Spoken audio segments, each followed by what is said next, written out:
Baby,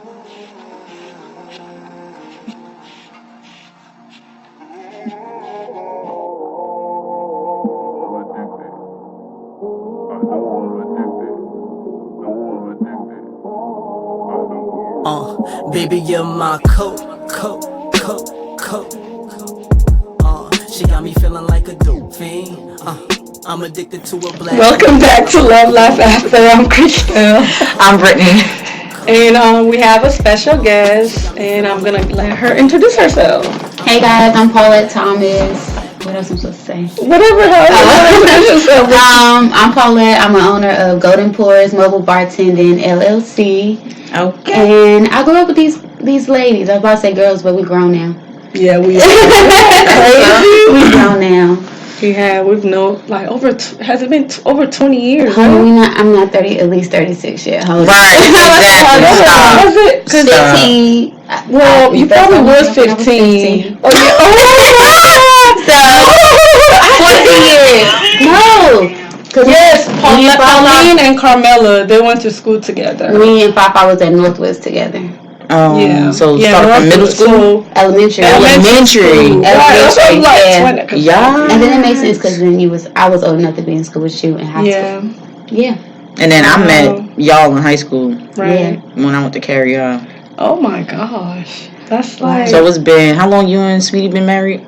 We've been married 11 years. Because the boys is 11. Because I remember I was pregnant and big as a house walking down the aisle. Like, oh my God, I hope my water don't break. For real, because you was pregnant.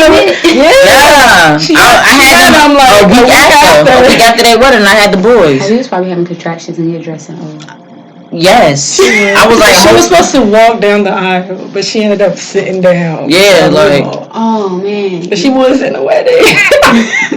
Biggest I had to stay in the back because my stomach was so big. Yeah. But dang, so yeah, it's been a minute. So yeah, we've known you for a really long time. And then you was on the cheerleading squad. Step team. Step team. Okay. I was, not cheerleading. Who was on? Dog, you know who that was? That was TJ little sister. Tanika. Yeah, she was on. She was cheerleading. They still live around here? I'm not sure. I see her often. She looks happy, but I don't know if they're in Raleigh. Okay. Yeah, I'm not sure. Now I don't really see people from school. Unless I run into them like concerts or Facebook. Okay, right. Social media. Hey, social media. Yep. That's it. Social media is good for something. Like keeping up with people. That's it. Right. That's it. Everything else is extra. I told my daughter she wants to have Instagram, and Snapchat, and I'm like, Who? My daughter. Oh yeah, not yet. She's 12. I'll be so and she's scared. like, no. I said, no, sorry, not gonna happen. I do have an Instagram page where she could post. Will she post? Post, and I could see it. Yeah. I said no to Snapchat because I can't see it because if I log, not just that. Like if I log in, then she won't be able to log in. So if she log in, I can't see the stuff that she's doing on her page. So I said, that's absolutely not gonna happen. That's a dumb. So Instagram is, because I could see everything she's posting. I could approve it before she posts it, and she has it on her phone. I have it on my phone, so I feel better. Yeah, social media is a dub. Well, I'm lying. I'll take that back because my boys convinced me to let them do a YouTube channel. But as far as like Facebook, Instagram, they're not doing none of that. But YouTube is like I can monitor it. I basically manage the page and stuff like that. I let them do their little Fortnite videos. And you have to approve it. I was like, approve. Yeah, like you know what I'm saying. So. To a certain extent. Boundaries. Yeah, boundaries, basically, because I mean, this time of day, these kids, they into technology, they into gaming, I don't want them to not be happy and not be children. Like that's what they want to do, then whatever. Because unfortunately, that's their childhood is technology, and that's all. That's all. I remember when we were kids, like we had to go outside and play. Yeah. There's nothing about staying in the house and no, you gotta go outside. It was literally go outside and play. Like go be a kid. Be back before the street lights come on. Exactly. And I didn't get my first phone and I paid for it myself. I'm working with my aunt. When I was 16. Really? I grew up different. I had a cell phone in 13. Nah, I was younger than that. I probably was the boy's age because I lived in New York. I walked home from school by myself. You did say that. So I had a little Nokia.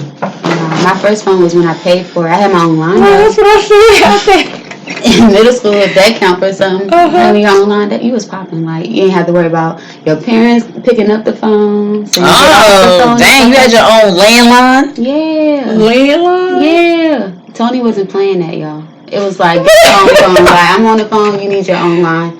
Middle school, I had my own line. For real? Yes. That's kind of dope. My dad didn't like it, but my mom got yeah. So she just said, go ahead and get your own line. I got your own line. Yeah. And you know that's pay for it. No, we didn't pay for it. Well, not when I got my cell phone, I paid for it. Right. But landline, you know, that's when we had to connect to the internet and stuff like that. So that makes sense. That's why I had one. Because that's like if I'm on your mama on the phone, like you beeping in, interrupting her damn phone call, and you want to use the internet, that dial up. And you gotta wait. So she was like, no, get your own. Yeah. So that's how I got lucky.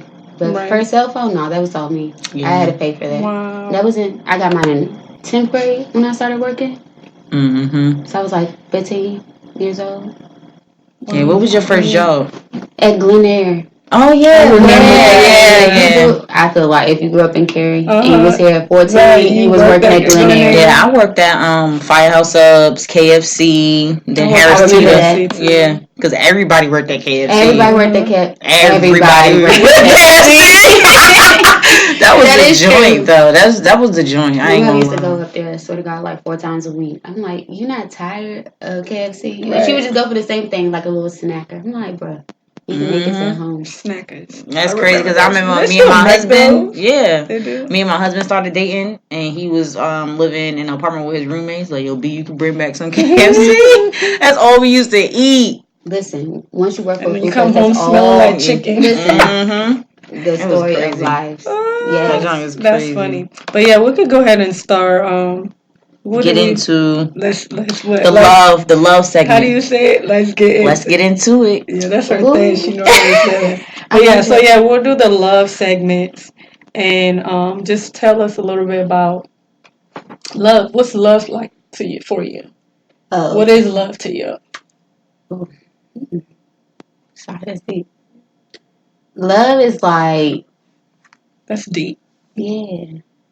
Sorry, I wasn't expecting to get that deep right now. Like, first question, but what is love? What is love? You can say it in a whole bunch of different ways. Like, love can be performed like in an action. Mm-hmm. It can be told through words. Mm-hmm. It's ultimately a feeling that you have. Mm-hmm. Of course. And it's built of different things. I feel like loyalty, honesty, all that comes into play to love in all aspects of relationships. Even if it's like boyfriend, girlfriend, your best friend, your auntie, your mama, whoever, like, it all has the same principles at the end of the day. Right. Yeah, that's love to me. So how do you show your self-love? My self-love practices, I personally like to go to restaurants and drink different wines. Like, that's my self-love. Like, take myself on a date once a week. Okay. I like that. Yeah. Taking yourself on a date. We built my support systems of females, like, they're amazing. So, like, we try to give each other tips on, like, what you can do to better yourself or, like, to free your mind so it won't be so cluttered. Right. And it's like, I like to drink. I like to eat. I'm a foodie person. Like, I like good food. I like to drink. I like that. So, it's like, why not go out to different restaurants that people normally wouldn't go to and go by yourself? You don't have to depend on everybody to do what you want to do. Right. You should have joined our food club. I was in this food club for a year. We'll just go to. I mean, this year was this summer. They ended it this summer. But I mean, they're still like connected. It was a Facebook thing. Oh, okay. But they're still connected. Where there's like food places or food trucks, and I'll go to one or go to a different restaurant and just meet there. That's why I would do something like that. Yeah. I was thinking of maybe just keeping it up and like let people know. Yeah, or you can do it yourself. Yeah. Yeah. Because everybody don't like restaurant. And you gotta be with people who actually enjoy it to like enjoy your whole experience from top to bottom. Like, you can't take somebody who's gonna complain from like when they get their water to the end. You like, so why did we come out together? Like, this is supposed to be enjoyable. So this supposed to be like Anthony, what's his name? Anthony Bourdain type thing when he go around. Did you hear about that guy? No. He actually committed suicide. Hold on, whoa. Yeah. He did. But his job was to go to different countries and go to different restaurants and like eat the food and stuff like that. That was his job. I'm not that broad. See, going to different countries and their cleanliness and stuff like that, it scares me. Yeah. So I wouldn't go abroad doing that. Because I don't eat some southern things I don't eat, like pulled pork and stuff. Like chitlins and I don't eat that. I don't eat that stuff. So that is disgusting. Listen, I can't. Chitlins. I hate the smell of it. I tasted them for the first time again, and I still was like, no, it's not for me. I've never had I was like, as an adult, I'm not gonna be that picky eater still. So let me try it. No, it was absolutely not. That's a dub. Not for me. I was never a meat eater anyway, so I love the way I eat now, and I'm sticking to it. I don't eat no meat. Yeah. Oh wow. Me neither. Oh, really? Yeah. Every now and if I crave it, I'll do like fish. But I don't. And I'm allergic to shellfish, so my junk already limited. So yeah, it's very limited. Yeah. But I like it though. I'm just mostly plant based. I eat a lot of rice and beans. Avocados, vegetables, fruit. I can't get an avocado. Really? No. What? You know, I think it's been a year. I got my husband started eating avocado about. I think it's a texture almost thing 2 years ago. Yeah, really? But you can make it. You can mash you don't it, have slice to it. Mash it. Like it reminds me of like a tomato, like real mushy, but it doesn't have a flavor to it. It's like I feel like it's pointless. Okay, you need to come. You need to try mine. You need to come. No, okay, I'll try your avocado. Let me tell you something. It's other things. Typically I do like olive oil, salt, and pepper on it, or you can sprinkle some Old Bay seasoning on it. I do like Old Bay. I do it in salads too. It's good, cut it girl. up It's and good. Put some cucumbers. You just gotta have it right. Listen, y'all. Everybody be like guacamole. I be like, I love guac. I do chips and salsa. Chips and salsa, please. Really? I should have brought you some today. No, y'all would have mad at me on this podcast. My whole face would have turned like. Oh gosh. I can't. But yeah, anyways, we literally got off topic. But yeah, that's stuff we were talking about stuff we love. Yeah, with like food and all that stuff. Everybody loves food. Yeah, I like food too. That's how I show myself self-love is like at least once a week. I take myself out, and that's reflection time. I have a little girl. Yeah, that's good. I have a little girl in my small group, and when you ask her, "What do you love to do?" She said, "I love to eat." Like, what do you love? Food. What do you like to do? I love to eat. I love food. And her answer never changes. I've known her since she was in the 3rd grade. That's gonna be her parents cook, huh? That's why. Yeah. That is why. Like, what do you love? Like, what do y'all love? Like food. That's crazy. I know my kids. They'll eat takeout and stuff like that, but they prefer for me to cook. They're like, "Mommy, what you cooking tonight?" I'm like, "Dang, mommy tired." It is good, but mommy be tired. I know. Just make a lot because I don't put them in the refrigerator. I do that. It still don't last. I was saying, do your kids eat leftovers? They do. They not picky like that. I was that child. I'm like, no. You don't like leftovers? Really? Literally, still in my adult life, I do not like leftovers. Why? Unless it's spaghetti. Why spaghetti? Or like pasta salads. Because it's sit and it tastes better after. Yeah, it tastes better after the next day. Yeah, I don't mind leftovers. I don't care. I mean, I heard like people don't like leftovers because like, it's been in the refrigerator. It probably got bacteria on it. Blah blah blah blah. Which you probably do. Look, but so what? You gonna burn it out anyway. Right, you gonna heat it up anyway. Like it's alright. Right. I would say that ain't my word. I just need it to be fresh. Right. I just like my food fresh. Nah, I feel you. I feel you. Just have it hot. Certain things I can't like. I know I've been doing egg rolls because I'm plant based, so I get like the vegan egg roll wraps and I get like the cabbage mix. Ooh. And like just stir fry it a little bit with some salt, pepper, and olive oil. But I can't eat them the next day because when you fry it gets soggy. Yeah. So it lose all the egg rolls I gotta eat them fresh. Or try heating them up in the oven. Oh yeah, that too. I haven't tried that, but because I be trying to like pack stuff for lunch. I'm like, this ain't it. Oh yeah, that is. Definitely. This ain't it. Okay, Paulette. So tell us a little bit about yourself.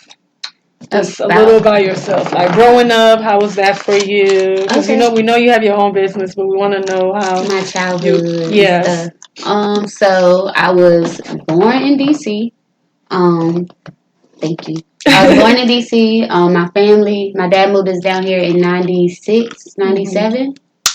and my mom came after. So I grew up in a 2-parent household. I grew up in Cary, but I didn't have a Cary home, if that made sense. My parents wasn't making 6 figures a year.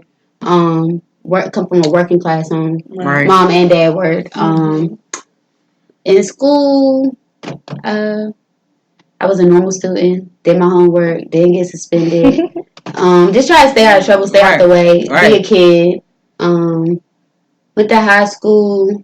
High school, I had like some leadership positions. Started step team. We talked about earlier. For the young girls, I did like makeup for the school play.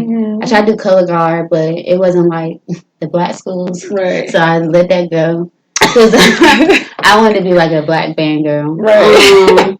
And then I went off to Winston-Salem State University. Shout out to my Rams. I was there for 4 years. I didn't finish. I lost really? I didn't know that. So, this is the perfect place to tell it. Okay.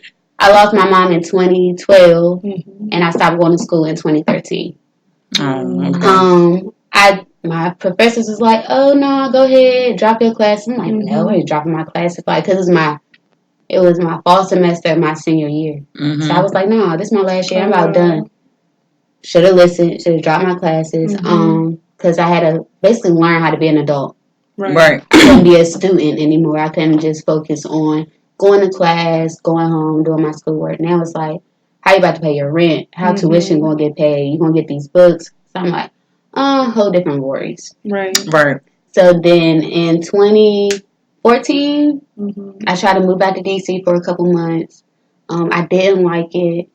It's too expensive, way too expensive. I feel like I could pay for what I want to in North Carolina. I got my space. I don't have no worries. So I came back home in 2015. So I've been home since then. And I've been working in hospitality for the last 5 years again. And I recently started my business, Golden POURS. And that has been like my focus for like the last solid year. So that's Paulette right now. She's a businesswoman, I guess. I know that's right. Entrepreneur. Hello. Entrepreneur trying to get. That's right. I feel like I seen one thing and it was like, oh, I got to do it. It was like, it's over $4 billion in the alcohol industry. Oh, why am I taking a piece and you of love it? drinking? I love drinking. I make good drinks already. So, oh no, let me tap into that. No, for real. And that's how Golden POURS came about. That's what's up. Yeah. And you said it's been a year, right? Yeah, a solid year. Our first event was like September 7th or something like that last year at a self-care event for my friend Tyra from Winston-Salem State. And I was like, I seen one of her events. I was like, let me bartend your next one. She was like, yeah. And I seen how successful it was. I was like, oh, it's a go. Were you already working in a bar? Okay. Yeah, I was. I was working. I was only a bartender for a year before I started. And I was trained up at my job. I didn't take bartending classes. And I just did my certifications outside of my job. Okay. That's what's up. Yeah, you do have to be certified to be a bartender. So, right. Well, certain places you need like a tip certification or serve safe certification, but there's no license you need to bartend. Right. Like if you were in Georgia or something like that, they need licenses. We don't need them. But our laws are the strictest. Really, in North Carolina, right? States. Yeah. Yes. Like what are some of the strict laws that we have? Like strictest law to me is that we can't sell our liquor or sell drinks. Like the infused like Capri Suns people be selling and stuff like that. Some people connect and have a business like license to like a club or something like that. But if you don't have that license, you're not supposed to sell. You're supposed to get just like in general, or like at a party, or if it's an event. Like say if you have a ticketed event and you have liquor and you sell them for $5 a cup, you can't do that's that. against the law. Right. You just don't get caught. But I heard like some people could get a liquor license for just that one day. You can get it's called a special permit. But you still can't sell it. You could just have it, right? Correct. Yeah. Literally, that's it. You could have it, but even if you sell a ticket to the party, it's still illegal because you charge admission. Right. Unless it's wine or beer, it's easier to get around. But once you having rum and cokes and you having this rum punch and stuff like that, that's when it becomes a problem. I mean, it makes sense. Yeah. So how did you come up with your name for your business? It comes from my mom. Okay. So when she turned 50, she had this thing, oh, I'm the golden lady. I'm Goldie. You call me Goldie. And I was like, y'all know my mom. So it was like real extra. So I'm like, okay, lady, like whatever. And then I was talking to my cousin about it. It was going to be wind down at first. That's what was going to be called. I'm like, yo, that's basic. So then I looked up gold and like what it meant and stuff like that. It's superior. It's always like at the top, refined, real like real regal. Right. And I'm like, that's my mom.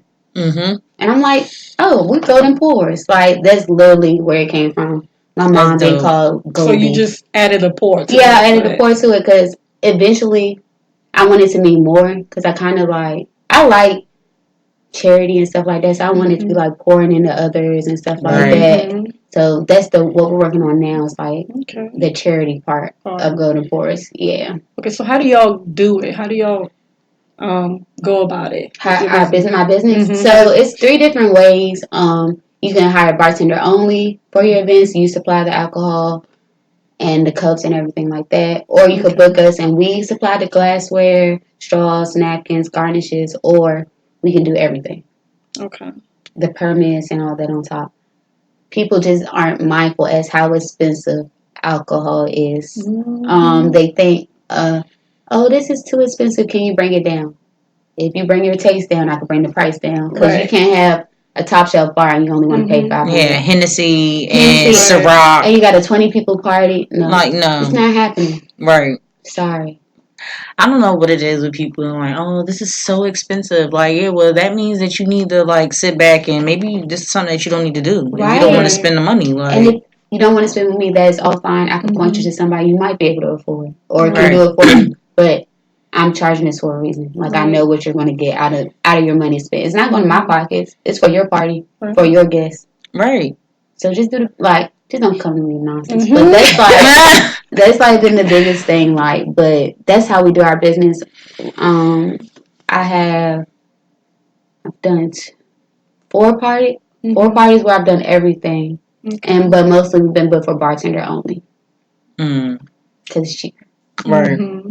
Which I don't mind. So it's mobile, right? So do you guys have like a truck? So we have a bar set up. So what we do is we'll bring in like a bar, like we do a 6-feet table or the actual. I have a portable bar like with shelves in it and stuff like that. Oh, okay. And I didn't even know they make those. Me neither. A portable one? Okay.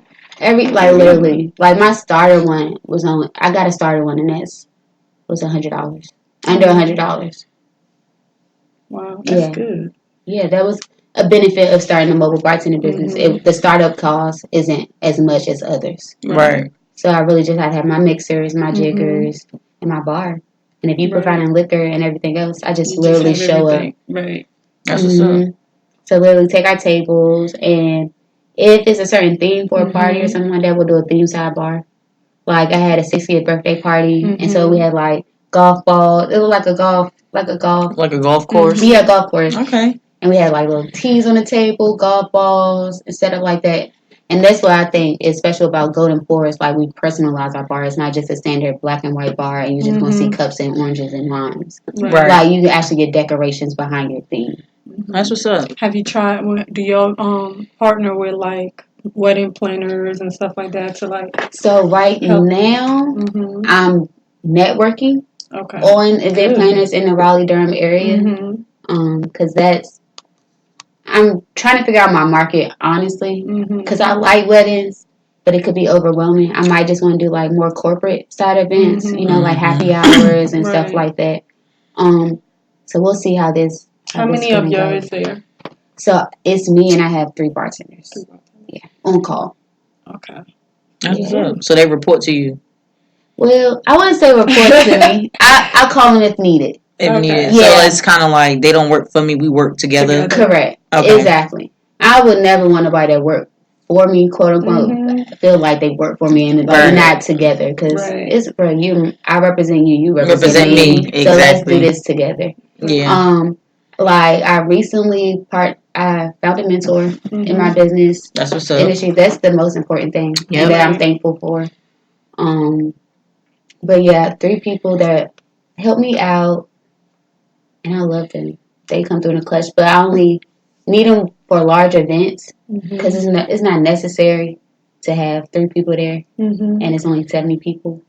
Like, nobody's making money. Right. And my thing is, I want my bartenders to make money. Right. And I'd rather them do it by themselves or me do it by myself. Right. I'm trying to get comfortable to leave somebody by themselves, but not yet. That's what's up. And of course, when they tip y'all all split them. Yeah, for real. So and that split life is not for me personally. Is not for me, and I'm a bartender. Like, I don't like splitting. Because even I've always wanted to know, like, when people tip y'all in a bar, do y'all split all of that, or does it go to them by themselves? I can't. For my business, if you're working with 2 people, you split it. Okay. But our bartenders also get paid hourly plus tips. That's what that was gonna be my next question. Yeah, I pay my bartenders $8 an hour, and then they keep their tips for the whole night. Okay. But if you're working like in a more corporate environment or something like that, that's definitely you're splitting your tips unless you work a solo shift. Okay. That's why I personally don't like having a lot of people. A lot of people around, especially sometimes. That person doesn't work as hard as you. They're not kicking the drinks out like you are. Right. So it ain't no use to having 2 people making money and 1 person working. Right. No, I agree. That's what's up, though. Do you like it? I love it. That's why I did. I'm a people person. And I felt like it's time for me to get out of the hospitality industry, but I still wanted the cash flow. Right. So I was like, how am I going to do that? Right. Create your own. Because it's like 3 or 4 people came into Chili's and asked me, can you do this party? Can you do this party? I'm like, no, I don't do it. And I kept, but I keep saying no for what? So I was like, one person, I'm like, yeah, I'll do it for you. Right. Did it. Seen what I made. I'm like, I'm not doing this all the time. Right. So then that's when Golden POURS came about. I'm like, this is wonderful. Now I'm focused on getting my 9 to 5. So this can really just be like on the outskirts, and I can still enjoy like what I do. So Golden POURS is just yours. Yes, it's owned by me. Correct. That's what's up. Yeah. So did you have a lot of like support and stuff? Like, did you like sit down with like family or like your sister and like, listen, I want to start this business and this is the name? Like, so no, I didn't. No, I came to him when it was done. I know that's right. I think a lot of people working fine. I mentioned it to like 2 people, and they thought it was a joke. Like, because I was like, you trying to taste this drink? They're like, yeah, but they ain't never asked me nothing else about it. So I was like, oh, they thought I was playing. Then when it came out, I was like, oh, you was serious. Yeah, I'm dead ass. Like, I'm not here to play like I'm grown now. Like, what I say is what I say. What I mean, right. So, no, I didn't tell nobody. I told Chloe, my best friend, she always was like, so, yeah, let's do it. So, Chloe's my number 1 support. She helps me bartend. She keeps me on my shit. It's like, I ask her questions, she look at me and like, no, it's yours. Like, how you feel? I'm like, I just want support. She's like, but no, like, you gotta be by yourself. I'm like, okay. But my dad, a good friend right there. she's solid. We've been friends for how long? I've known y'all for a long time. 22 years. Me and Chloe been friends. Yeah, a long time. But my dad's very supportive on like the back end, like when it's done. Like, he popped up at my first event. I didn't know he was coming. That was girl, nice. Middle of the whole damn thing, I'm crying. Like, because I did not know. Because my dad lives in D.C. Right. The event was in Charlotte. Oh, wow. It was a ticket event. He ain't have, like, my dad's not. He don't have no link, no nothing. So I'm like, all right. He asking me questions, whatever. I'm like, halfway I'm pouring the drink. I'm like, that head looks like my daddy head. And I'm like, oh my God, like literally in the middle part of the screen. Girl. Oh, yeah. That's good. That's like I get that support from my dad, and then like I really appreciate. What about your sisters? They haven't been as supportive, but I hear it. Right. I respect what they have to say. But showing up, Paul Thomas show up. Yeah. That ain't no question. That's dope. Yeah. I love it. My dad makes me smile. I know your mom is so proud of you. Oh, thanks, man. Yeah. I try to, man. Because I can hear her here like, so what you going to do with it? You bullshitting. Like, I can hear her like, you bullshitting. Like, what you doing? And my little cousin started her event planning. So that's how I got the bartending side of it. I was like, all right. And she was like, that's how. And she was like, come on, let's just support each other. Let's do it. Right. Okay. They thought we was playing. I'm like, all right. They're like, oh, you doing an event here? Yeah, I am. Mm-hmm. I'll try to let you know because you can work for me. Right. We can make money and like keep it going like in this right now, but y'all not trying to hear that. Like, I'm not gonna beg you. Right. No, but for real. But for real. You should never beg anybody, especially a family member, you know what I mean? Yeah. I would just think it would just be genuine. Right. Yeah, you just would want to. Ain't mad at it. Right. Everybody ain't really here. Like, they ain't got the same mindset, the mentality. The space. That's how I figure in the situations like where you think somebody's going to show up, like they don't have the mental space at that time to do it. Mm-hmm. Because sometimes shit, like we were saying earlier, shit happened that we don't know about. Right. So you got to like give them that benefit of the doubt. Like, all right, you're just not there right now. And that's cool. And I can accept that at that distance. Mm-hmm. But if it's a continual thing, then I could just take it for you. You don't care about it. Right. But we ain't reached that limit yet, so hopefully we won't have to. Oh, yeah, you won't. You won't, because you're doing good things. Thanks, y'all. Trying. Proud of you. I am very proud of you. So I was like we need to have Paulette on here because, of course, like, we've known you since you were... Yeah, I seen it on Facebook. Young. I'm like, wait, hold up. Golden Pools. I'm like, that name is dope. And I text Carmel. I'm like, yo, what's up? What Paulette doing? She's like, oh, she has like a mobile bartender. I'm like, word? I'm like, that's what's up. So when I seen her post, I was like, immediately shared it. And I seen it. She was like, thank you. I'm like, girl, what? I'm like, keep being great. I love that. I love that. Listen, like, that's what, when I see, I'm like, hold on. In my head, I'm like, y'all got two quiet girls on a podcast. Quiet? You think I'm quiet?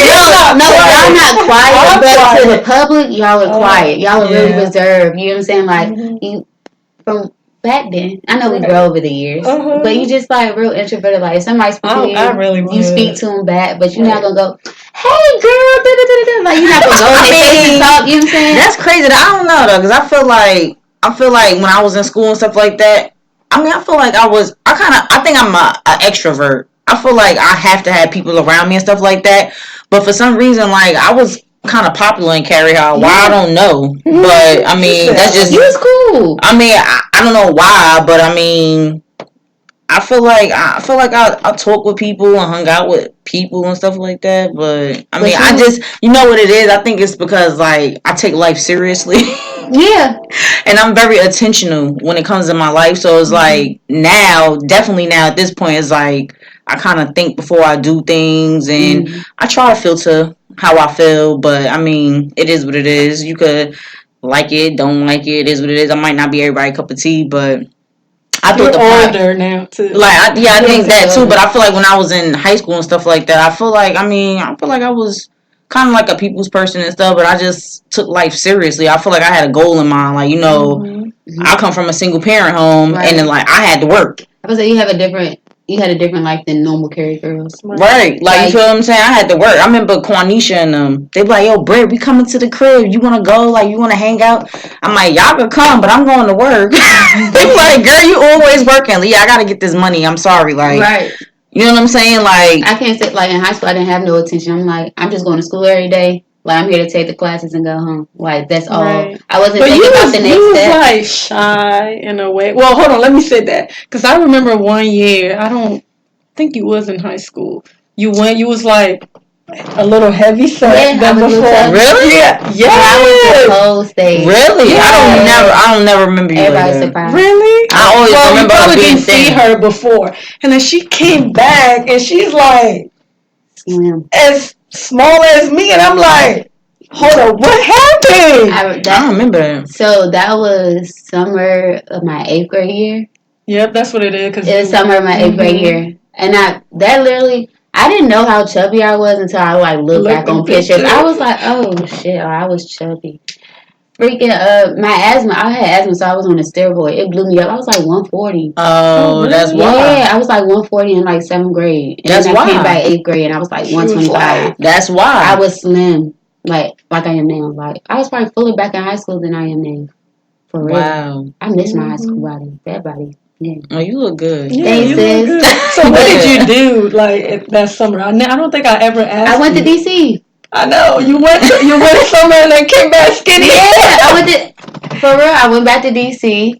In DC, my asthma is not as bad as it is in the South. You know why? Because of the pollen trees and the pollens and stuff. So when I went to DC, That's I didn't have to crazy. take my I didn't have it was prednisone. I didn't have to take prednisone anymore. So all that is just shed.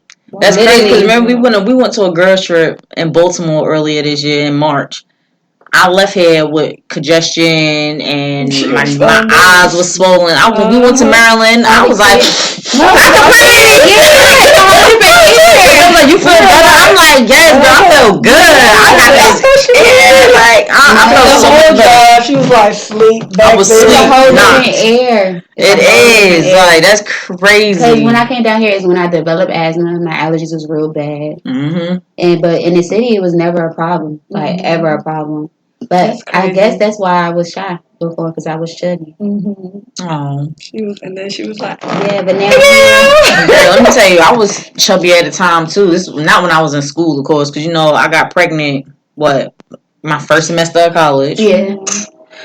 Blew the hell up. Then after that, I think I went down a little bit. Then I got on that Mirena, that birth control. Girl, my wedding photos. I'm doing my wedding over. Are you serious? Yes. Because I was 200 pounds. I mean, but you still look good. No. I told my husband, I'm in my head, like, trying to look at it. Girl. That picture, I'm like, are you sure you was that big? Yes. I was little as hell when I was in school. Before I got pregnant with the boys, I was like 115 pounds. By the time I had them, I was already 200 pounds. Then got on birth control. That jump blew me up. And I was just like big and chubby. And I'm like, wow, nobody even says, sis, you don't want to work out before you get married, before you get in your wedding dress? They said you look good. Please, don't picture. What year is it? 2013. 2013. Oh my God. I'm like, yo. I told my husband, I said, yo, our 10-year anniversary, we doing our wedding over because I want to be snatched and I want to look good because I felt like I was mad big and nobody said nothing. That's what I say. Everybody told me I was chubby afterwards, so it's alright. Ain't nobody tell me why I was like big. You wasn't big, girl. Bye. Yes, I was. I didn't you think. Was just a little. Like, I didn't think heavier. so. That's her. That's the night of your bachelorette when we did the little. Wow, I never even seen those pictures. You gotta send those to me. Right. You don't look bad. Nah. Me. You don't look bad. I look crazy, man. You see that stomach? I can see why you say heavy, but no, it's not bad. It was cute. Send me those pictures. I did not know you had all of those pictures. First of all, you got pictures in 2013 in your phone. Yes. I went to my Google Plus. Oh, that's on my phone. Send me those, Christelle. Okay, what the hell? She holding back. And that's one thing I want to say too, because Christelle, she held me down that day. Let me tell you. Sister made my damn what was it? She made my sash for my dress. She made my damn veil. Like, you real creative. Yes, like she was there. She supported me 100%. And I really appreciate that. And I coordinated everything to make sure like the wedding rehearsals, make sure everybody was You better get your side hustle on, sis. I know. I do. I put it up there. I tell people all the time. Yeah, so if it wasn't for Christelle, like for real, I probably you would have been fine. No, I would have been, but it was stressful planning a wedding. Listen, my friend going through it now. Are you in it? Yeah. Sorry. The reason why I said sorry is because it's stressful. It is, but that's one thing that she did. She was like, "Yeah, I don't want to be in it, but I'll help coordinate." So I'm like, "That's fine." I would say so far it hasn't been. No, it hasn't been so stressful. Maybe when we get closer, but it ain't feel like it. It's stressful. Yeah. She's not like a real dramatic bride, so that's good. Yeah, it's more of we just have to be supportive of her because like I don't know if y'all heard about Noah's event center.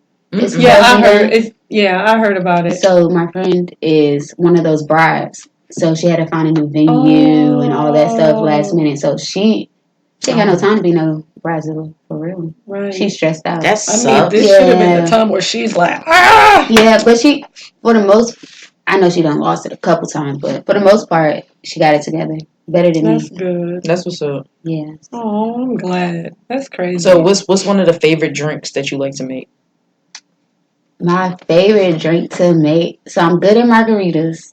Okay. But I really like making this Jameson drink because I'm a whiskey girl. Okay. So it doesn't have a name because it's my drink, but it's Jameson, peach schnapps, and ginger ale. That's my favorite. It's not. I'm a hard drinker. I don't like that fruity stuff, so I'm not like one of those bartenders to play around with all the fruity drinks. Mm-hmm. Unless a client asks me to, I will. Mm-hmm. But I like to get straight to the point because I feel like you're just gonna get drunk. Right. I like fruity stuff because I can't really take liquor like that. But I do like Hennessy though. So what would be the ingredients if you had Hennessy? Like what would you put with that? You can make a bomb ass Hennessy peach tea.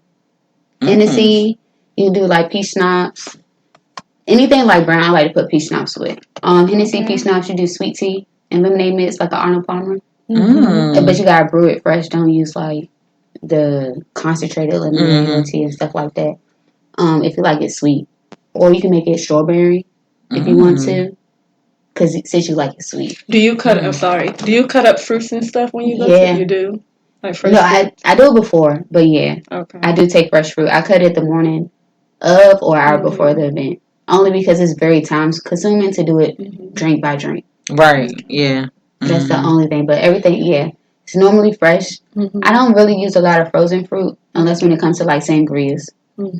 And stuff like that. But if it's a garnish, yeah, definitely fresh. So what would be some ingredients you would use with like Patron or Syrah? I hate Patron. So Patron, like any type of Patron, if you're gonna mix, I would do a white. I would never do a Reposado. It's kind of heavy. Sprite. Sprite. You could do pineapple juice, but you want to do a lot of sour mixes when you do tequila, and mix it with a juice and something sweet too. You can't do tequila. I mean, I don't know about and vodka. You want to do juices like cranberry. Cola do Sprite. What about tonic water? Because I know my sister be drinking that. That tonic, it's just bubbly water. It's bubbly water.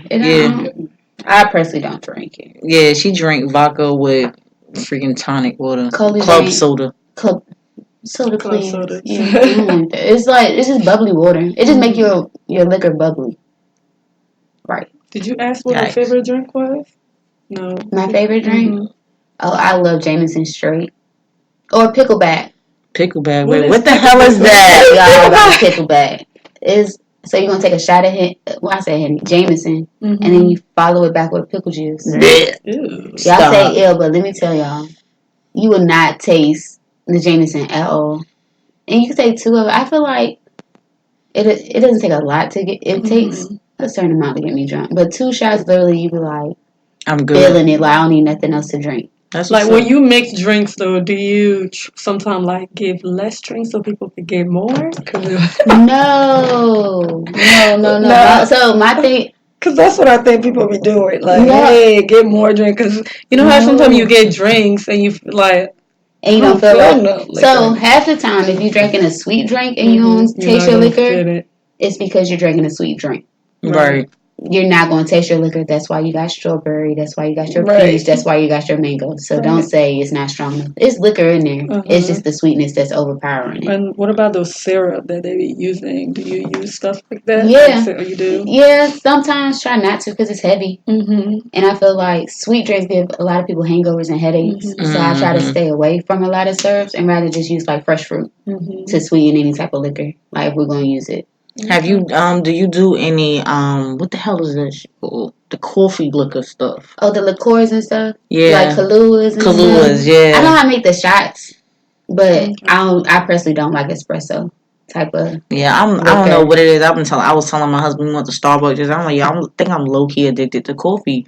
Like, really? I feel like I need coffee every day. No, not me. Oh yeah, really? The other day when I came to your house, he was like, I need coffee. I'm coffee like that? Yes, bro. I don't know, but see, the thing is, like, when I drink coffee, I like it black with iced black coffee with like maybe like a few pumps of like caramel syrup or something like that. So you might like stout beers. Stout beers. Like, you talking about like Guinness? What about not as strong as Guinness? Hell no. But something lighter. That shit, it gives the espresso taste to it. That's why you like coffee, yeah. Really?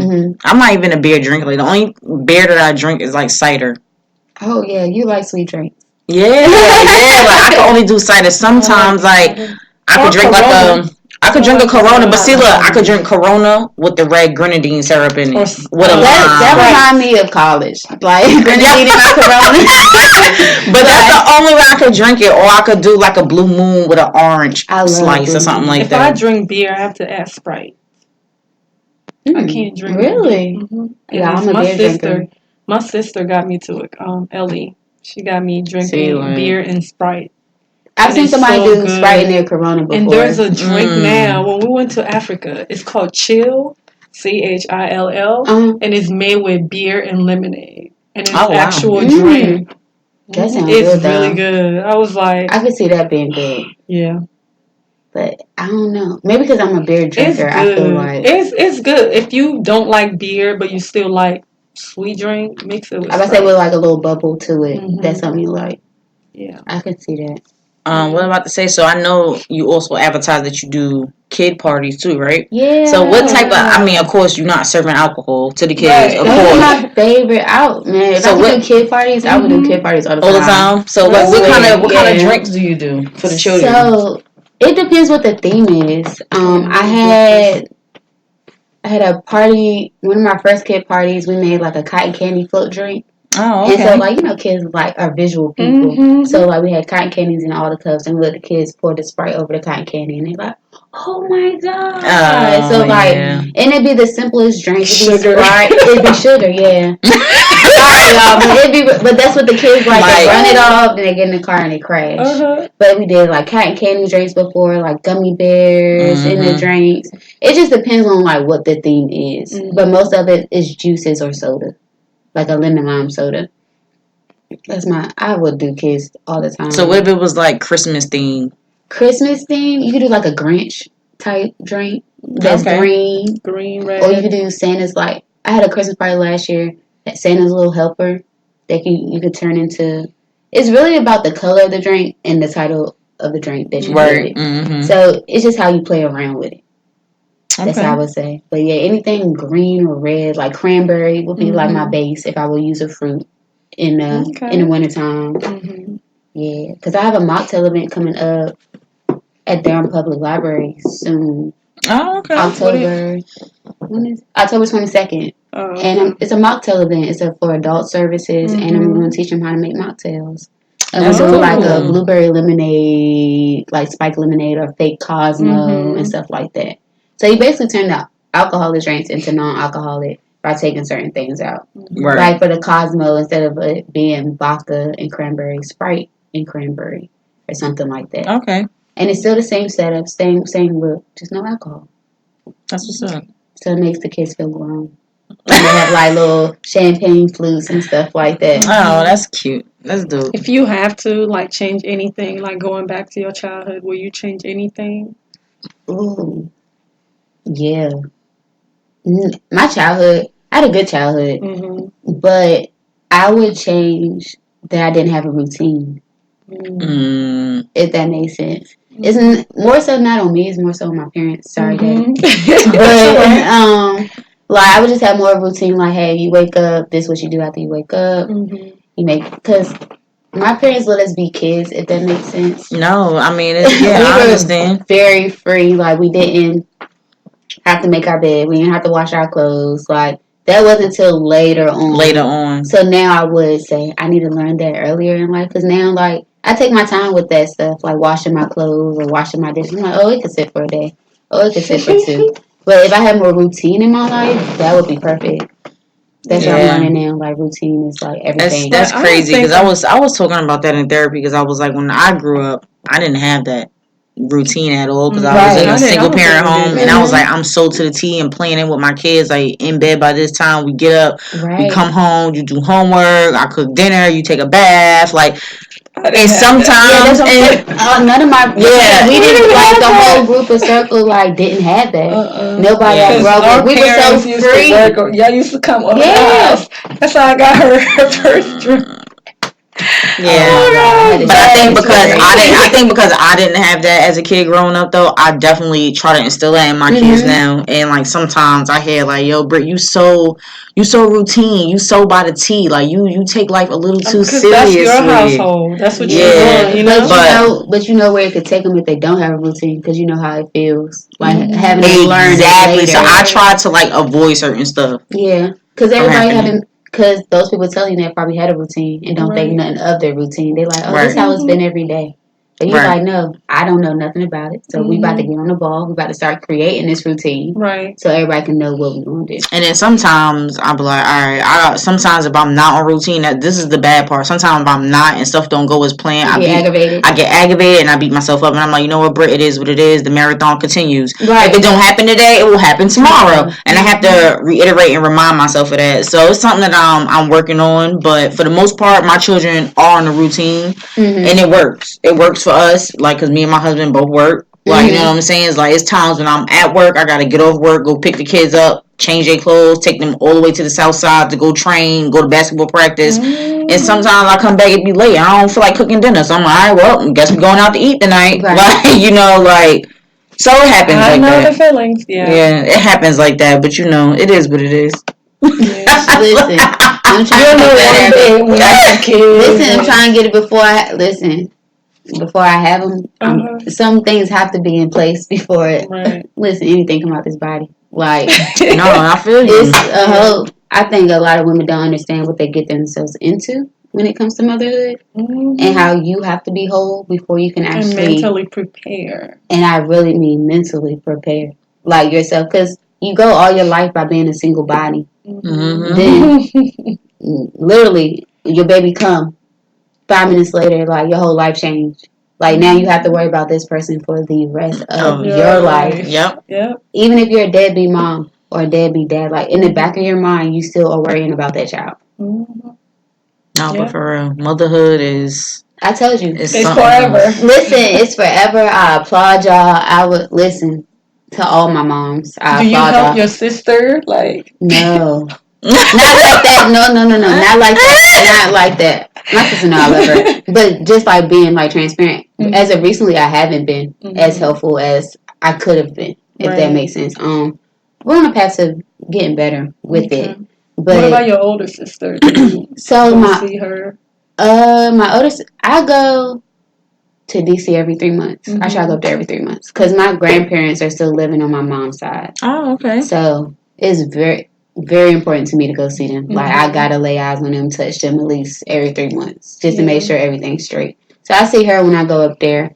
I have a niece. I have older nieces and nephews. My nephew's about to graduate high school in May. Oh, wow. My older niece is 21. Like, so, you know, remember they were like really in my arms, babies. They're grown now. So, like, with them, they were like more like siblings. So I didn't have to be an auntie.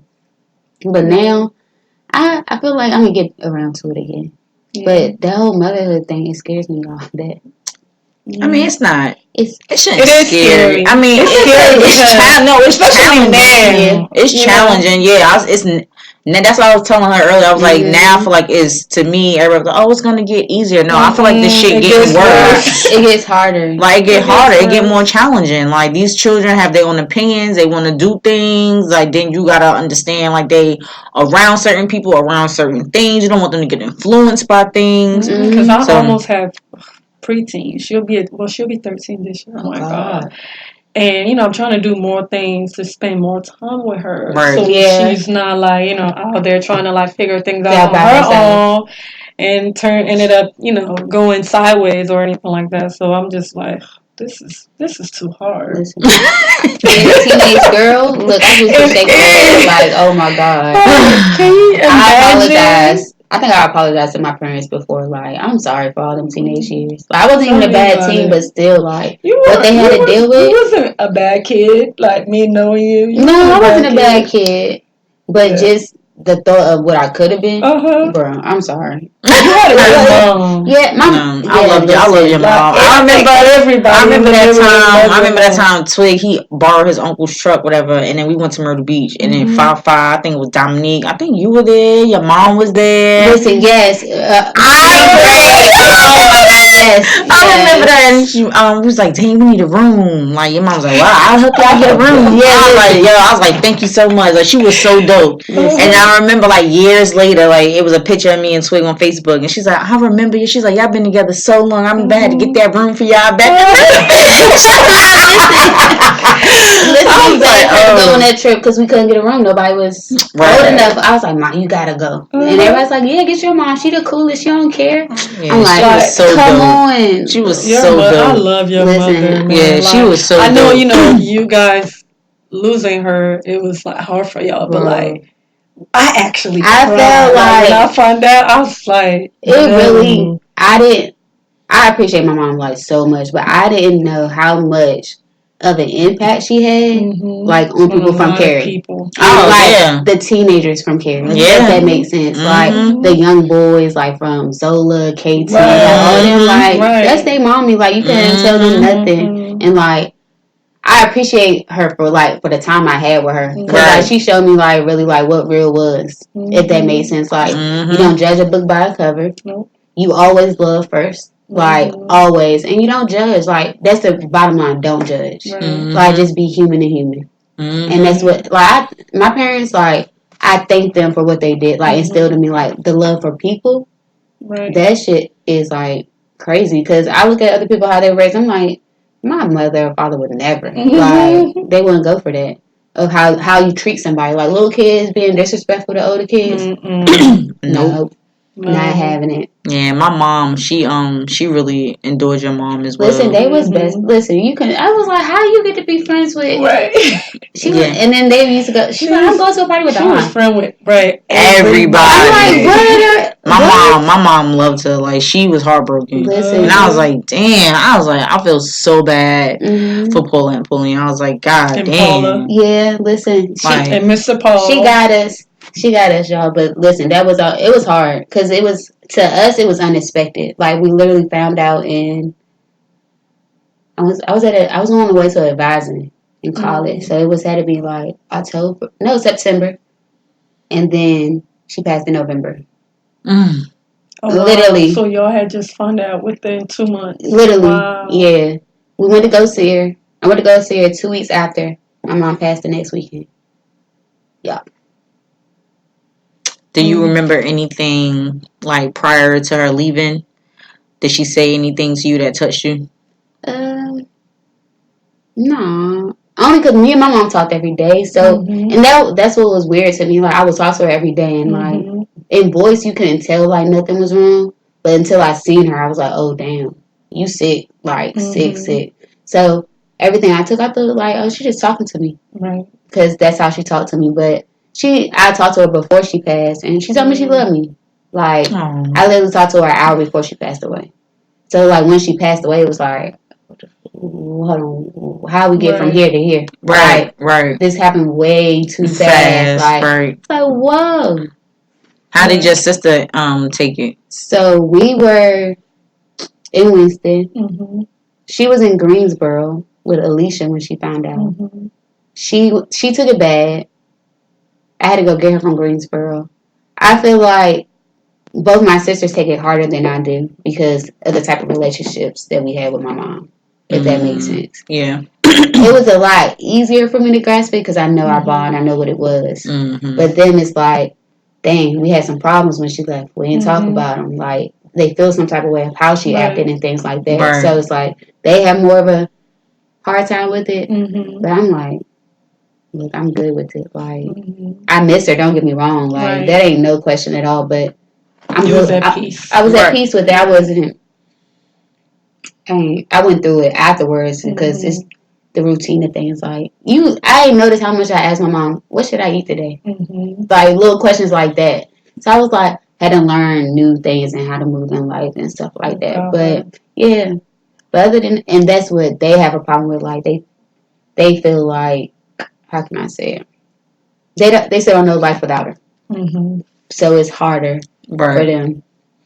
But yeah, I'm crazy. Yeah, girl. 7 years in this thing, and it's gotten easier, but it'll never be over. I don't think it ever get easier. No, and that's what I tell like people who like recently like lose their parents and things like that. Like, don't rush it. Right. Because you feel like, that's why I was rushing myself, like, I already cried out for a week. Because, you know, you tell yourself, like, feel that shit, like, you'll get over it. You feel it, you like, oh shit, I still feel like this. Yeah, you gonna feel like this forever. Like, right. So what you gonna do about it? You gonna just bask in it and just stay in it, or you gonna feel it for a second and then get about your day. Like, get back motivated, get back to working and stuff like that. Like, I literally, I don't know if it was responsible or not, but I did it. I became I worked part-time hours for a whole year because I felt like I didn't know who I was or what I was doing and stuff like that. So I was like, you know what?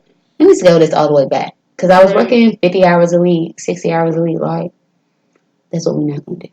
No, but for real, whatever you need to do to take time for you, for your mental. Like, if you're not good mentally, you can't be good to nobody. Right, nothing at all. And my dad was like, yo, you good? Like, you sure? I'm like, I'm okay. Like, because he was like, you only working 3 days a week, you know, from people that working all the time. Like, how you living? I'm like, I'm not calling you. Right. So I'm good. Like, we good. Like, you ain't paying no bills. It's all right. But I recently become a full-time employee again. I was like, let me be an adult again. But I really like them part-time hours. Like, I do. I don't recommend it for everybody, but it worked for me in my process. Do what works for you. Yeah. Would you ever go back to finish? Did you ever go back and finish? So I took some classes in my major when I came back to North Carolina, and I don't know if I'll go back. Only because it's the balance of just me thinking, me being in my head is, oh, you're going to pay 2 racks for this to go to school, or you're going to spend these 2 racks to on my business and invest in this. So, like, that's the thing. It's like, not for everybody. Yeah, it's not, and it's okay. I feel like in certain fields, it is mandatory for you to have your degree. Right. I will not knock that. But for what I do, it's not necessary. Right. Now, until that point, somebody else going to pay for it, whoever I'm working for, if I'm going back to school. No, but for real. And that's what last week we were talking about, finding something that you love to do and stick to it and invest in yourself. And if you find that, stick to it. Yeah, because... Yeah, and I think Crystal, we had a therapist on it. She was actually talking about, like, go to school, but some things you don't need school. Right, exactly. And I feel like, well, with me going to college, it wasn't put on me from my parents or anything like that. It was everybody else going to school. What you going to do? So I was like, I guess I'm going to school. Went to school like, no, undecided. Didn't know what I was doing, taking general courses. Second year, I'm like, oh, I do know what I want to do. I want to be a counselor. I was in school for rehabilitation studies. Oh, okay. So I was like, all right, I'm going to be a school counselor. And I still feel like I could be, but that's not my passion. Right. So it's like, well, I'm going to waste my money on that just to... And then we're not going to talk about the pay. Right. And I'm not with that. So it's like, I'm going to pay all this to go to school just to make this when I'm done. Girl, let me tell you, we was talking about that student loan. Girl. You know, I went to Shore, so you know it's private. I would never go. Listen. You would never go to a private institution unless I could really pay out of pocket for a private institution. Right, but you know what? I didn't know. I was young, dumb. I was like, oh, I got accepted. I applied late, had my 3 letters of recommendation, and got accepted. So I was like, oh, this is also off the rip. I'm going to college. Ain't no nothing. Like you said, I went in there undecided. Then eventually they was like, oh, we're going to put you in the business major. Nobody never said I wanted to do business, but okay. Not knowing that I could speak up and do what you do what I wanted to do. Right. I got pregnant with the boys. I think me getting pregnant with them in college was probably like the best thing. You, like, what do I really I was like, all right, bro, you got to get focused. You need to think and figure out what it is you want to do. So then I enrolled back and became a biology major. For real? Yeah, so I have a degree in biology. I really thought I didn't think it was biology. Yeah. Psychology for some reason. Really? I thought she was a mentor. I really did. Oh, thank you. I did. You do mentor? I did mentor. I mentored a few students while I was in college. We had like the B2 biology mentor group or whatever. Dope. So I've mentored students before, but yeah, I was I'm biology major. To listen more to our podcast. Listen, obviously, right. Listen. Season 2, I ain't gonna lie to you. I haven't caught up. I caught little pieces. I watched what was she speaking? Now you asked me, but I can't even think about it. It's okay. No, but I do need to be back for season 2. Yes. I did watch season 2. That's funny though that you say that. But you know, I did mentor people though, but I love science. That was like one of my favorite majors, whatever. Now let me go back and re-enroll in biology. But the crazy thing is, I was gonna transfer to state. But my first semester, it was my first semester. You needed like 30 plus credits to transfer, and I was like, all right, like this is. I'm like, whatever. I'm just thug it out, sat out for a semester, and then went back and I'm gonna do biology. And then it was tough. I finished it out and I got my biology major. Now working pharmaceuticals, Congratulations. Thank you. It's okay. I don't really. That's good stuff though. Girl, you need to go back and listen to our podcast. Listen, I heard so much about her job. Yeah, it's okay. No, I'm not. Well, I'm just gonna applaud you on being a biology major. Just because it was tough. It was tough, and I had a goal. So I'm gonna graduate with at least a 3.0 GPA. I was able to do that, so that was good. It was tough with the boys and stuff like that, but I just want to hit back on these damn student loans because people spend money on these degrees and they get. I mean, I make decent money, but it's just like I don't make enough to be covering no damn $1,000 student loan payment every month. Right. I'm trying to live. Like I'm trying to provide for my family. Right. There's like you know what I'm saying? Trying to do. So I do agree with that. Entrepreneurs, like I feel like that I have a degree. I work in pharmaceuticals. I have a decent paying job, but like I'm even like I want to be an entrepreneur. I want to do this. I want to open up a business. I want to start a business because. This working 9 to 5, clocking in, working for people, and they not basically valuing you and valuing your worth. I can't deal with that. I can't. It's just too much for me. That's what we love having y'all here, so y'all can like motivate people to like do it for themselves. You know what I mean? Have your own. Create your own. It takes a long time to actually like step out by yourself and actually like do it and actually have the faith. Because it's scary to put yourself out there and put like something that you invest in out there because it can get knocked down. Mm-hmm. You know how social media is. You know how people talk. So it's like it's very, very scary because us entrepreneurs kind of want the security of a 9 to 5. Right. And that's the thing. Like that's what who said that? I think we had Lavon on here and it was Shemeka. She was basically saying like when you work a 9 to 5, you work for a corporation, you got benefits, you got a stability of a paycheck, and like me having children, I'm like, dang, yeah, that is right. Like, what I'm supposed to do about health benefits and stuff like that. Like so, it's a lot of moving parts, but. Listen, I'm gonna figure it out because this ain't it. Right. But listen, what's for you is gonna happen. Right. Right. Like, because if when this podcast like just go, you'll be like, oh, I didn't expect, but you put your time in, you put the grind in, and it's gonna come at the perfect time where you can leave your 9 to 5. Right, because this ain't it, especially working in the industry that I work in, like with people. I would say the clients. Listen, I know that's like it's just I can't. First of all, I'm a black woman. I'm with locks. Right, I would say you got. You know what I'm saying? Like, you know what I'm saying? Like. Cause people feel like their education is better, what they know is better. Like I work in an industry where people know things, they want to hold information to themselves. They don't want to share. They don't want to share. They don't want to see everybody be great. I'm the type of person. If I come in the job and I learn something, I'm training. I'm like, all right, boom. Let me train you. Let me know. Let me tell you what I know and show you what I got. It's not like that. Right. Everybody try to keep everything for themselves so they could be on top and be like. I'm like, I ain't got time for this. Like, all right, and I'm supposed to be it's a little funny story. Like, supposed to be getting trained at work to write investigations and stuff. Mm-hmm. And I'm basically locked in a room all day training myself, basically. They'd be like, wait, so such and such supposed to be training you. Like, why are you in here by yourself? Why are you training by yourself? I'm like, listen, I don't know, but I'm going to figure it out, though. Right. Like, you feel what I'm saying? It is what it is. Like, he's going to have to do it. Right. I basically kind of teaching myself. Right. Like, you know what I'm saying? That's the sucky part about it. Like, it's like, that joint whack, man. That joint is whack. I haven't, like, because I did a podcast in Charlotte with my friend Tyra. A lot of the women were speaking about the problem they had being that black woman in a room full of white people. Mm-hmm. I don't have that problem at my job. Well, I think I sensed it after the podcast. I was like, hold on, wait. But my managers are black, so I'm like, nah, that can't be because I'm the black girl. Mm-hmm. Like, because they be like, oh, you have an attitude, or did it? I said, I don't have an attitude. Mm-hmm. You just the angry black woman. The angry black woman because I elevate my voice. But she just screamed 2 seconds ago, but you didn't think she was mad or something. You didn't have nothing to say about that. Yeah. After somebody started saying, I was like, because at first I was like, no, it ain't me. Then I'm like, oh, they are kind of picking on me. Like, hold on. So now I'm the black girl.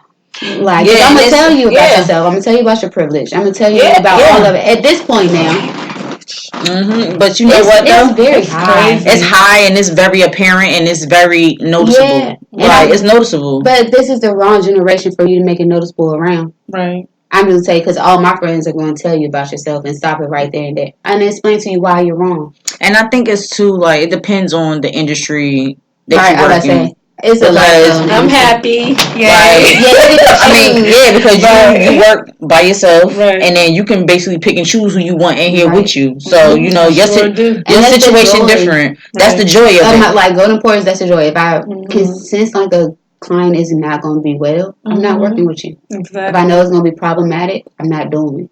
Yeah, and that's the difference. I'd rather have a peace of mind. Right. Yeah, like that's the joy. That's the joy of it. So I feel like being an entrepreneur and like working in I feel like it has its pros and cons of both. But at the end, the ultimate goal is to basically have your own and create your own. Mm-hmm. Like you feel what I'm saying? For the next, right? Like you feel what I'm saying? Like this is working for people, especially like with me, for example, working in the industry, pharmaceutical industry. I make decent bread, but it's like, yo, like these student loans is ridiculous. The fact that education even costs as much is ridiculous. For that part. So for the fact that, you know, people don't finish school or don't finish college, I mean, it is what it is. Like that shit is not for everybody. It's not. Right. It's not for everybody. And if you're flourishing and you have your business and you're doing what you love to do, you should be happy about that. Right. That's all that matters. That's all that matters. It feels like you're not working. Right. But you still making money? Right. Right. That's the goal. That's the goal. That's the end goal, to do what you love to do, and you don't feel like you basically working and you just have the passion to do it. That's the goal. Like, 'cause to be honest, I'm miserable at my job, and I'm just keep it G. Like, I don't like it, but you know what? I have to do what I have to do because I have to provide for my family, and I'm in the process of doing greater things. Like, so I'm trying to thug it out right now. But eventually, you know, I will move on to bigger and better things, and I will be an entrepreneur myself. Amen. And that's the goal. Like, that's the goal. And as long as you said it, it's going to be attained. Right. Like, that's Speak it into existence. Yeah. That's just it. But yeah, so anyways, I know we got a little off topics again. I love it. But yeah, so after part. So do you like after everything you went through, what advice would you like give somebody that wants to start their own business, or you know, someone going through a hard time and overcoming it and being where they are? So getting where they want to be. The struggle of like overcoming obstacles, my advice would be to feel the emotion, but don't let it stop you. Don't let it consume you. Exactly. It's okay to know that you have a sad day, that you are having a bad day, and you just want to take a step back. Because if you're out there in your attitude, in your mood, nobody's gonna like you. So keep it to yourself. Like, just take it back for a day. And then get back to your normal routine of school or work or whatever you do. Just have that routine back in your life, but don't stop it. Now, business side, if you got an idea, do it. Only thing you can do is fail. Yeah, literally. Only thing you can do is fail. And if it's failed, you can revise it to make it better, or you can find a new idea. That's a good advice. Did somebody tell me they was like, just go ahead and do it? It's not. Because I had all these excuses as to, I'm not doing it because I don't have this. I don't have that. And it was like, okay, but when are you going to get it? Right. I'm like, I don't know. They're like, exactly. So do it now. I'm like, okay. Right. And that was like, literally, that's like the biggest advice I can say. Is just do it. Yeah. That's what I be telling people. Just do it. They be like, it's not easier. You know, it's easier said than done. But I'm just like, just do it. You're going to have the same hardships if you wait. Just start over. Yeah. You're going to have to learn along the way. It's not like everything is given to you at a certain point or you're going to know everything. Right. You're learning every day throughout whatever you do. And if you're not learning, you got to stop doing it. Exactly. Because you always have to want to know more about your industry. You shouldn't have to be closed-minded. Like, my way is the best way. Right. Because that's not always the case. No, that's at all. Yeah. That's crazy. Did you have any questions for us? Do I have questions? Yeah, what's the after for y'all? Like, so do y'all just want to do podcasts like in Raleigh? Are y'all going to travel and do it? We do want to travel and do it. We definitely want to travel. It's definitely our goal to travel and do it. Have you networked with other people? We're in a process. We're networking with a lot of people. Okay. Yeah, we trying to we really want to do like a podcast convention. That'd be dope. You know, hopefully, maybe we can get on Joe Button podcast. Lip service. Please, if y'all go on one of those, please. I'll be the bartender. Yes. I'm in the background. Listen, me and Joe could go all day. I love watching him. Me too. My husband watches Joe Button podcast. So so we in the process of it. We just trying to like basically get warmed up, you know, trying to like put as much content out as we can. We just basically trying to keep the ball rolling. Yeah. But eventually, like we definitely want to like travel and like collaborate with other podcasters and things like that. Yeah, I can see that. I feel like that's the fun part of like the podcast is that you can meet different people. You got different perspectives, and it's not always the same thing. Right. And support each other, you know, support. Right. And that's what I'm thankful, like the people I have met in my industry in the mobile bartending, they've been supportive. Nobody's been like real offish or real unprofessional. And I think the biggest thing for us too is to basically like put people in the community, like the Raleigh, Durham, Carrier. We want to put everybody on, like, you know what I'm saying? Like, we can actually grow. Yeah, like, you know what I'm saying? We want to like shout out people because like we grew up here pretty much. Yeah, like, you know what I'm saying? So like that's dope that you got your bartending business. Like we want to just make sure that people that we connected with and that we know and that we grew up with, that's doing big things and are entrepreneurs. Like, like we trying to make this platform for everybody. Yeah, exactly. And that's what it should be. I feel like it's community when it comes to anything. Because it makes everything better. It does. Everything's successful. Uplift, support. Yeah, and it's sometimes you don't even know the support was needed. When somebody like, oh yeah, you doing a dope ass job, you like, oh thank you. They didn't know like that's how we felt when we got nominated. Yeah, that was big. That nomination is big. Listen, like, I love it. When I seen it, I was like, that's good shit. Like to see people like do like what they want to do and get recognized for, you like, oh, they listening like to the universe, like they know what they doing and it's doing its job well. When it's recognized in that sense, and y'all get nominations, and eventually we want to do a website and sell merch and stuff like that.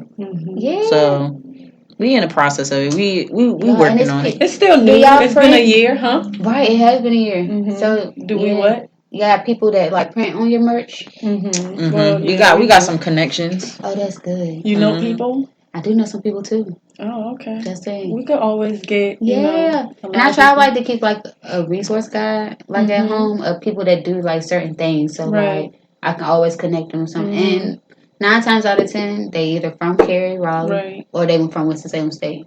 Like, that's dope. That's good support. I'm really like referring to somebody I don't know. I know it's somebody that's going to do a good job. Right.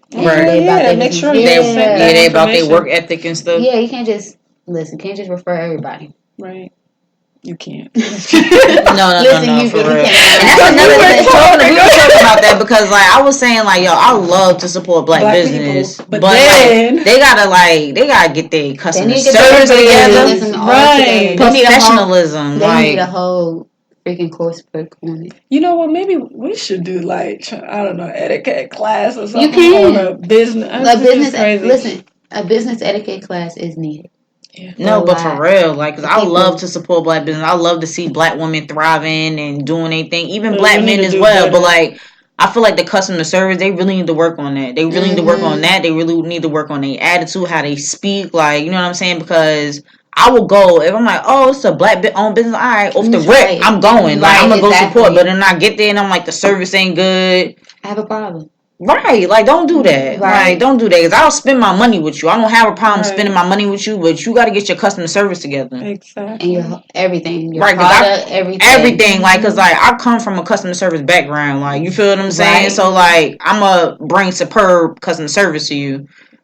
Don't do it. If I'm spending money with you, like, come on. Like, you got to get it together. That's all we asking. Right. You would ask the same thing out of a white corporation, so Exactly. And then don't another be thing I surprised. see too, like somebody, like a black business owner posted like a screenshot from a text message where a We'll have client a was problem. was like, oh no, your prices are really really expensive, but I really want to come to you, but your prices are really expensive. Like, sis, really? Well, sis, you need to go to somebody else. Right? Like, what the hell And you if think you this can't, is? and if you can't afford it, you need to bring your taste buds then. Exactly. That, and then that's the thing. Like, you can't go to a car mechanic and be like, oh, your prices are really expensive. Can you bring your price down? Like, you're gonna a doctor, and be like, oh, your prices are really expensive. Like, no, like, nah, like, you're gonna pay the price. The price is the price. Like, if not, go somewhere else. If it's you don't argue with nobody else, don't argue with us. Right. Shameka says she charged the same price if it was Oprah or right, that's what I'm saying. Right. Nothing changes. There's Exactly. no first of all, let's get this clear. There's a separate person from Paulette and there's a from Golden POURS. Right. Now Golden POURS is going to charge you this, and this what you owe Golden POURS. Right. Paulette does the favors. Golden POURS do no favors for nobody. Right. So what you see is what is charged. Right. Unless there's a special.